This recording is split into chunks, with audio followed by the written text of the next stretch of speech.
But there are a lot of scholars who are still stuck in this model of, but is Edgar Allan Poe gay? And I'm like, that's not the Who point slept with here. who Yeah, hundreds of years ago? but it's like even doing this Queer as Folk show, which I'm convincing Amelia to come on eventually, which will be great. But that there's always that question of, oh, there were half of the cast um were not queer, and they were always asked in interviews in the early 2000s, so you're straight, what's it like being a gay character? And I just find it such a useless conversation starter, because isn't it what's important is the narrative that is being shown? What's important is the fantasy of the characters. Like that's how I feel about your journey. Even with Sappho, it's a mythos. Like there's not, Yeah. the historical record's not there, but you get these poems. And isn't that more fascinating? Or the queerness in the Odyssey with Circe even. Isn't that more of why we turn to art and culture instead of proving an author's biography? I just find that a boring premise. Yeah. I mean, it's important that they were outed to propel queer studies. Like, I don't want to discount that, because I couldn't really make this claim without that scholarship. But, what was it like for you to even use the word lesbian in a type of anachronistic, like that wasn't really a word that exists in a concept, but it helps propel your narrative? Yeah. What was so interesting, because in the course of writing the book, I think Sapphic really took off in a way that I love. Like, especially in publishing, people are always talking about marketing like Sapphic romances. And like, I love that it's all going back to Sappho herself. I love that people use that word to try and be inclusive. A bisexual woman can participate in a Sapphic romance. Like, I really love that. But I did try and stick to the language that people use. And I was actually surprised that most of the people in the book did encounter the word lesbian at some point in their life. So even Mary Casal, after Sappho, sort of the earliest lesbian to have lived in the book, she wrote her own memoir, and she wrote it because these two sort of pseudoscientists, sexologists, hired her to do it.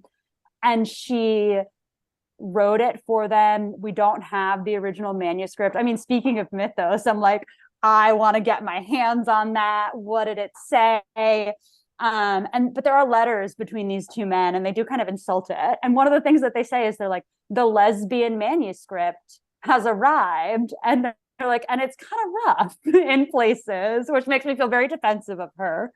But I think that with her, it was like, oh, she was hired to write a lesbian memoir, autobiography, kind of testimonial. So I did try and focus on people that used that word in some way in their lives. I think dyke was really common for a lot of them, especially like, and I think in Mabel's time, she was part of a Black lesbian community, and there were sort of studs was, I think a word that is often used today. I actually think that there's another reality show that I haven't watched yet called Hoochie Daddies, which is a lot of like Black queer couples, and a lot of people who self-identify as studs. Have not watched it. Love the trailer. It just seems like people yelling at each other the entire time, which is like, a lot of reality shows. So yeah, I was very, very interested in language, and it's hard to predict too, like where the language is going to go. Because I think the language is also reflective of the changes in how we understand sexuality. Like a lot, for like, I want to say like the first half, more than the first half of the 20th century, people thought of sexuality and gender as the same thing, like any sort of quote unquote woman who seemed masculine was a lesbian, regardless of like, whether that person identified as a man, identified as a woman, and a lesbian, identified as like a straight woman who just happened. Like, have you seen But I'm a Cheerleader? Oh my God. That's one of my favorite campy queer films I mean, that's when I found out the brilliance of Natasha Lyonne. Yes. What I love that I mean, major spoiler, I love that at the end of the film, there's, I think her name is Jan, and she like plays softball, and she Mm. kind of has like a little bit of a mustache and short hair.